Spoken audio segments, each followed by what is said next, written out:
Y claro, esto nos lleva a la reflexión que hacíamos al principio. Todos estos casos que os he contado son casos que se han pillado, que se han demostrado. Pero claro, ¿cuántos casos de impostores no hay en la historia y no lo sabemos todavía?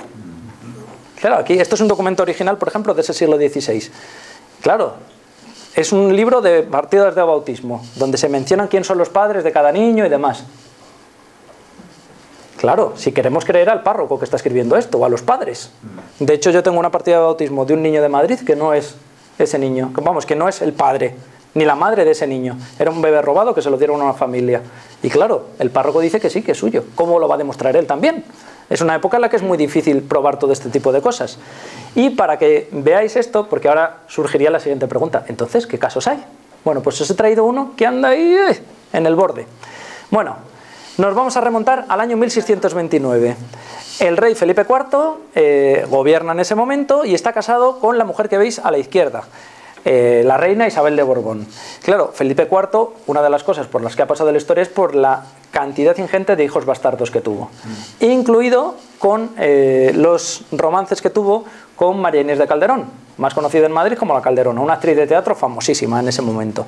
Bueno, pues en ese mismo año, en el mismo año de 1629, por un lado nace el príncipe Baltasar Carlos, el heredero de la corona, y por otro lado, con la amante del teatro, nace don Juan José de Austria, un niño que al principio le bautizan como Juan de la Tierra y lo tienen ahí desterrado.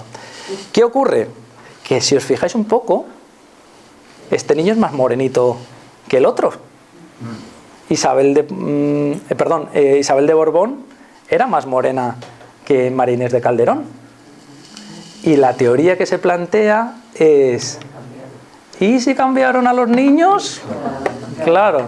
Hay una teoría que establece lo siguiente: sabiendo los problemas endogámicos que había en la corona, si nacieron dos niños en fechas muy cercanas, se pudo realizar la siguiente maniobra: coger al niño bastardo, que lógicamente, de hecho a Felipe IV sobrevivieron mucho más los hijos bastardos que los hijos legítimos, coger al niño bastardo, quitárselo a la madre y dárselo a la reina.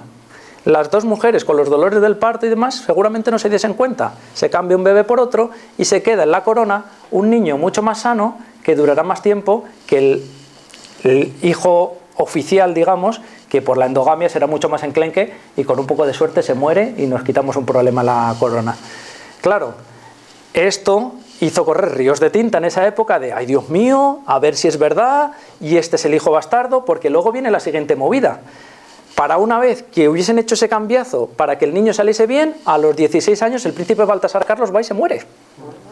Con lo cual aparece como última carta ya de la baraja el bastardo real, que en el fondo sería el verdadero hijo legítimo, el hijo de la reina Isabel de Borbón.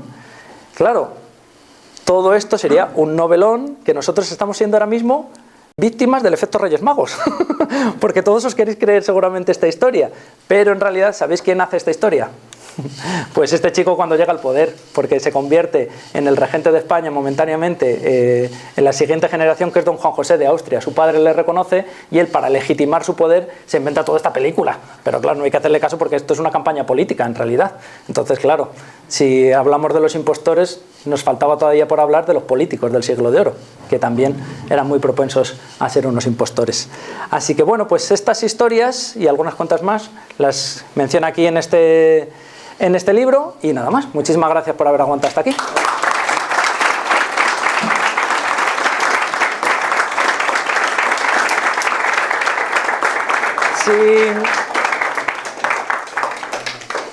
Si tenéis alguna pregunta, alguna crítica, lo que queráis, encantadísimo estoy de atenderos.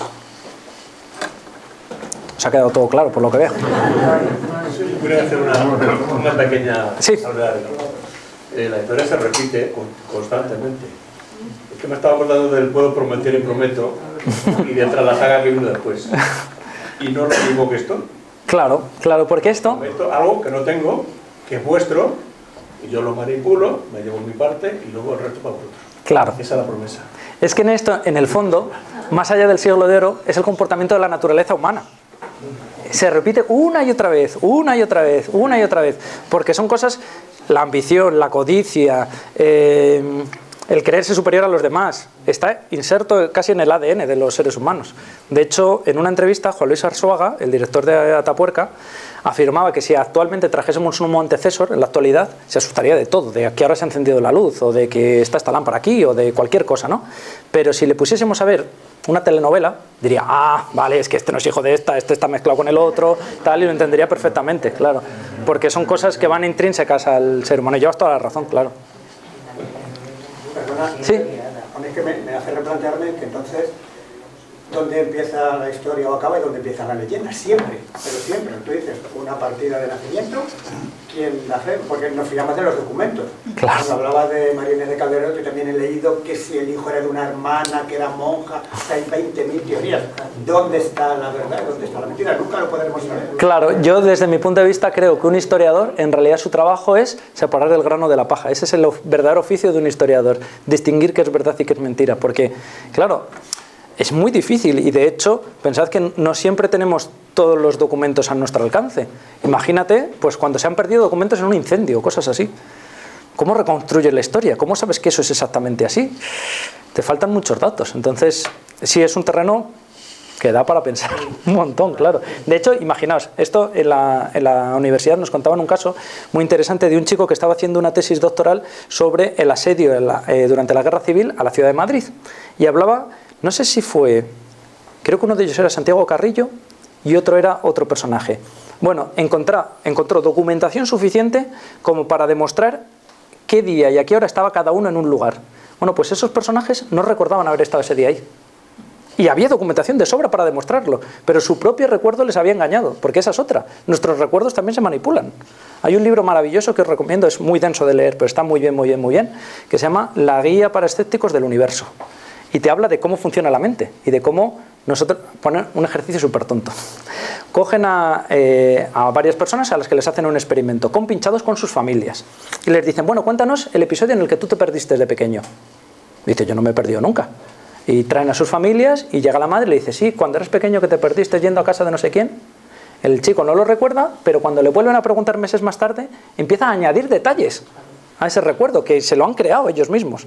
Por lo tanto, es muy complicado, claro. Y es lo interesante también de la historia.